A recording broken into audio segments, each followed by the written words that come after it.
ساتھیو آج ہم بیان کریں گے تجاہل عارفانہ، مبالغہ، غلو، حسن طلب، ان سب کے متعلق جو ہے تشریح اور تفسیر کے ساتھ چلیے شروع کرتے ہیں۔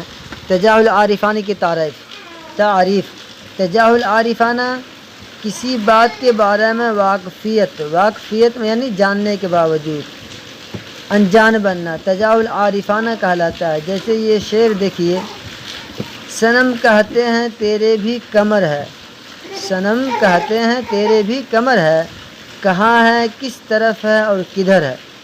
یعنی ہر ایک انسان جانتا ہے کہ شاعر کو معلوم بھی ہے اور ہر ایک انسان کو بھی کہ ہر ایک شخص کے پاس کمر ہوتی ہے، اور یہ بھی معلوم ہے کہ کہاں ہوتی ہے، اور وہ یہ بھی جانتا ہے کہ میرے محبوب کے پاس بھی کمر ہے، لیکن اس کے باوجود بھی وہ جان بوجھ کر انجان بنتا ہے، یعنی واقفیت رکھنے کے باوجود انجان بنتا ہے اور پوچھتا ہے کہ کیا تیرے بھی کمر ہیں اور ہے تو کہاں کس طرف اور کدھر ہے۔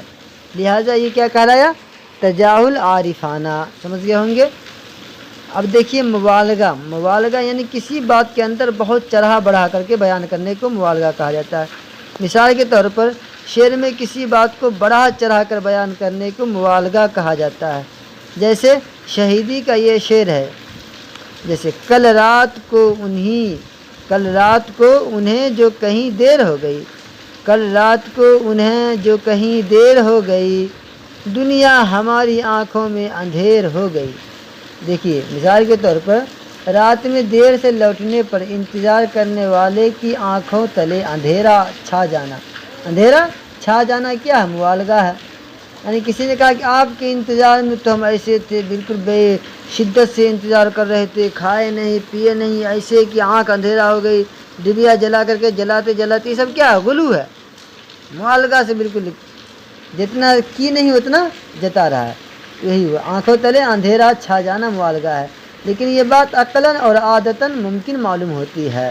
اب دیکھیے غلو یہ مبالغہ کی وہ قسم ہے جس میں بات کو اس حد تک بڑھا چڑھا کر بیان کرنا یعنی کیا جاتا ہے کہ وہ عقلاً اور عادتاً دونوں اعتبار سے ناممکن معلوم ہوتی ہے۔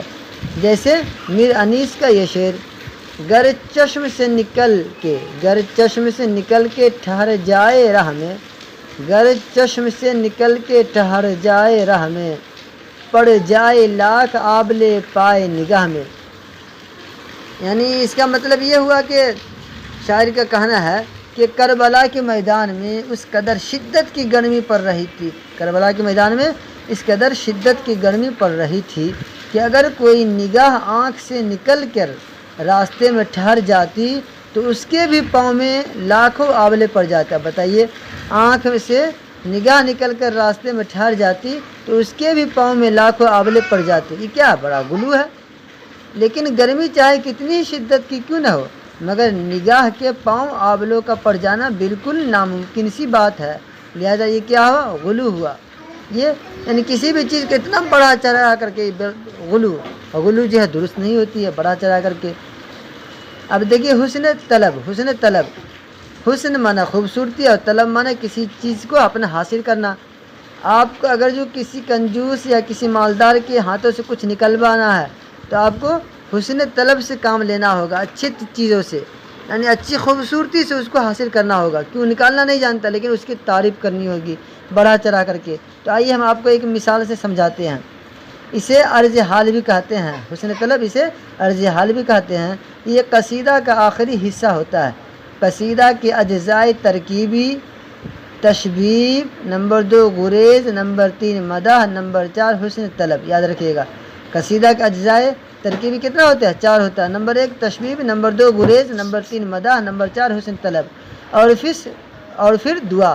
اس میں شاعر نہایت ہی پروقار یعنی عزت اور خوددارانہ انداز میں اپنے ممدوح سے کچھ طلب کرتا ہے۔ ممدوح اسے کہتے ہیں یعنی جس کی تعریف بیان کر رہا ہے، یعنی نہایت ہی دل پسند انداز میں کسی چیز کے طلب کرنے کو حسن طلب کہتے ہیں۔ جیسے غالب کا یہ شعر ہے، آپ کا بندہ اور فرو ننگا، آپ کا بندہ اور فرو ننگا، آپ کا نوکر اور کھاؤں ادھار۔ دیکھیے اس کی تشریح یہ ہوگی، غالب اپنے ممدوح یعنی جس کی تعریف کر رہا تھا، تو غالب کس کی تعریف کیا؟ بہادر شاہ ظفر سے بلا واسطہ کچھ طلب نہیں کرتے تھے، بلکہ اس کو اس بات کا خوبصورتی کے ساتھ احساس دلاتے ہیں کہ وہ اتنا بڑا بادشاہ ہے اور میں اس کی رعیت ہوں، پھر بھی بھوکا ننگا ہوں۔ یہ بات بادشاہ کی شان کے خلاف ہے، یعنی بادشاہ اس کی ضرورتوں کو پورا کرے، اور یہی دل پسند انداز حسن طلب کہلاتا ہے۔ تو ہمیں اور آپ کو بھی اگر کسی کنجوسی سے کچھ کام نکلوانا ہے تو اس کی پہلے تعریف کیجیے، آپ اتنا بڑے مالدار ہیں، آپ ایسے ہیں ویسے ہیں، تب جا کر کے وہ کچھ نکالتا ہے۔ دیکھتے ہوں گے آپ ایک درویش کو جب جاتا ہے دے دے یہ اللہ آپ کو دے، کئی دعا دیتا ہے تو بیچارے کچھ نہ کچھ نکال دیتا ہے۔ تو یہی تو غالب نے کیا کہا اپنے ممدوح کو، آپ کا بندہ اور پھروں ننگا، آپ کا نوکر اور کھاؤں ادھار، یعنی آپ کا بندہ اور پھروں ننگا، آپ کا نوکر اور کھاؤں ادھار، یعنی اتنے بڑے آدمی کا میں نوکر اور پھر ادھار کھاؤں اور ایسے رہوں۔ لگا کہ ہاں یہ صحیح، تو یہ خوبصورتی تھی۔ اب کل ہم ان